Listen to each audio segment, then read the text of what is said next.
What's up, Giants fans, Hub watchers, YouTube subscribers, Twitter and Instagram followers?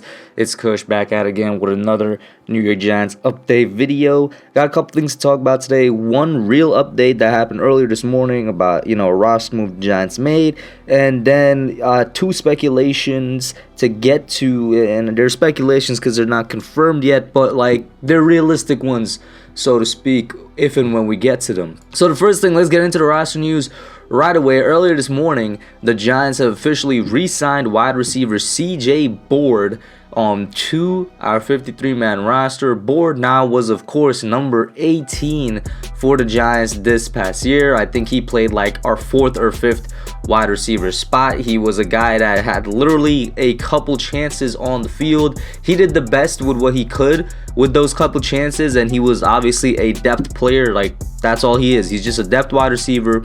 Maybe they use him in special teams a bit, but all he is just a guy to have depth over there. 27 years old, 6'2", a little bit more of an outside guy, but there's only so much you could say about a depth wide receiver that got re-signed by the Giants. Now he played all 16 games for us in 2020. He caught 11 passes for 101 yards, which is an average of 9.2 yards per catch, and he had 2 kickoffs, 1 punt for the Giants. He played 169 offensive snaps and 81 special team snaps. Now, this is, of course, per BigBlueView.com, the stuff I'm giving you right here, and they have a little article on it. I'm just going to continue to read it out. Board's only other NFL experience was 4 games for the Jacksonville Jaguars in 2019. He had 2 receptions in those 4 games.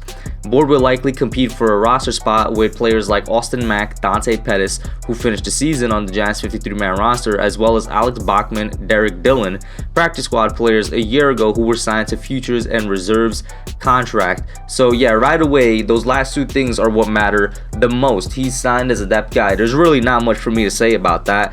But one thing that myself and a lot of other Giants fans have been saying that we need to address is not just the number 1 wide receiver position, that, ultimate weapon type of guy that we're looking for, whether it's in free agency or draft. And you guys know I prefer to look for it in the draft.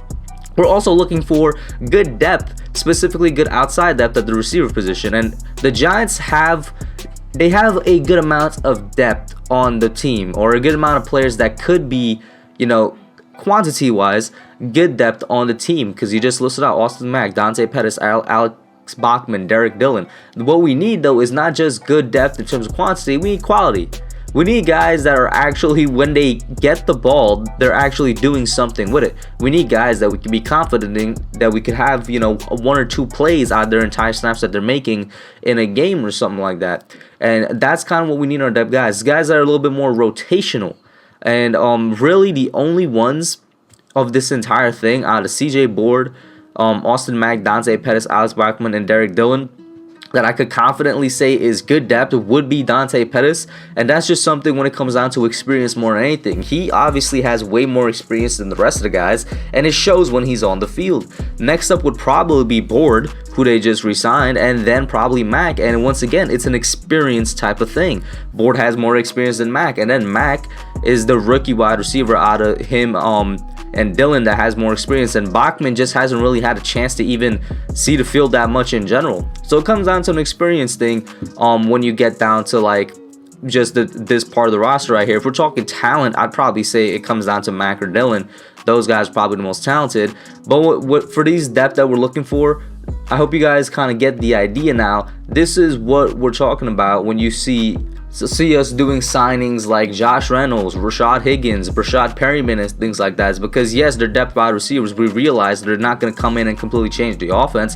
However, they're better than the depth wide receivers that we have on board right now. That's kind of what we're looking for there.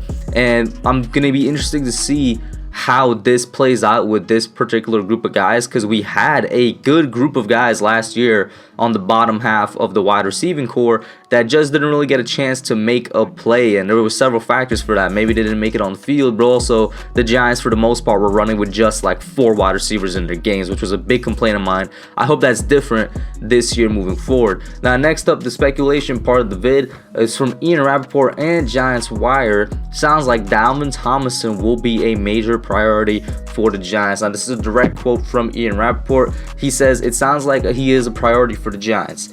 Now, I know he is going to be coveted. If you're a team like the Giants, you draft well enough where a mid-rounder becomes a really coveted free agent, that's someone you'd like to keep." I think for Dalvin Tomlinson, the interesting thing for the Giants is not that he's a good player. He's a very good player, but he's also a leader. You rarely have leaders on the defensive line. It just doesn't happen that way. Remember now, Dalvin was a defensive captain for the Giants, so Rappaport is definitely hitting the nail on the head here.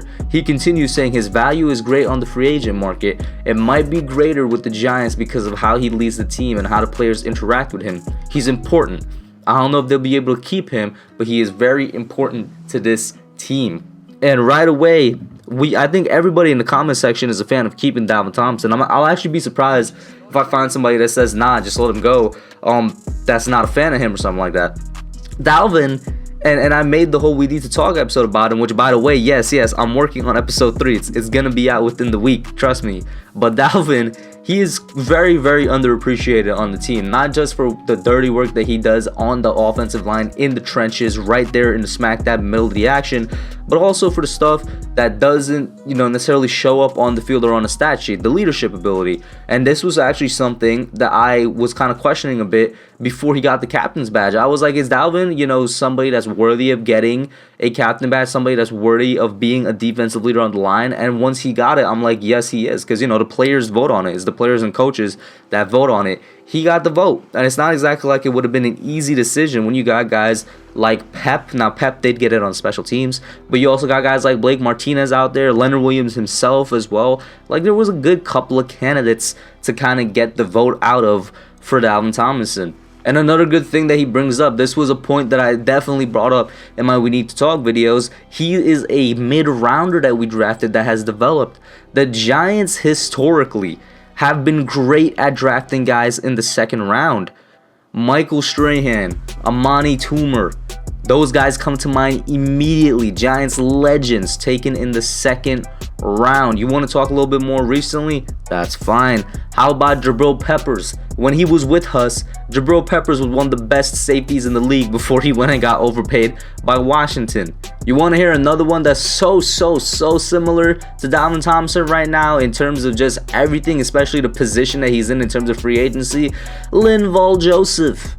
We all remember Linval Joseph, 2010 draft, second round pick by the Giants, developed to be a really good defensive tackle for us. When 2014 or 2015 free agency came around, we just couldn't keep him for some reason. He went to play for the Vikings and continued to have a really good career over there. Very similar to Dalvin Tomlinson. And the Giants, just in the past couple of years, I've talked about Collins as well. Joseph is another example of this. We just haven't been able to keep our second round players that we drafted well, or our mid round guys that actually developed for us, and we just haven't been able to keep them. A winning team at some point finds a way to keep these guys, because that way you don't have to continuously try and replacing them.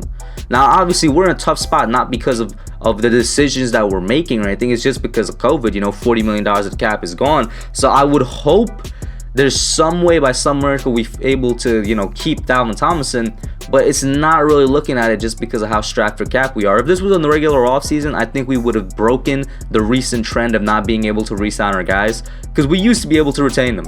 With the older examples that I listed, like, we used to be able to actually retain these guys and keep them on the team for a little bit longer. But that's it for today. Let me know what you guys think. Put your thoughts down below. Like, share, subscribe, and I'm out. Thanks for watching. Don't forget to like, comment, subscribe, and share. I'll catch y'all in the next one.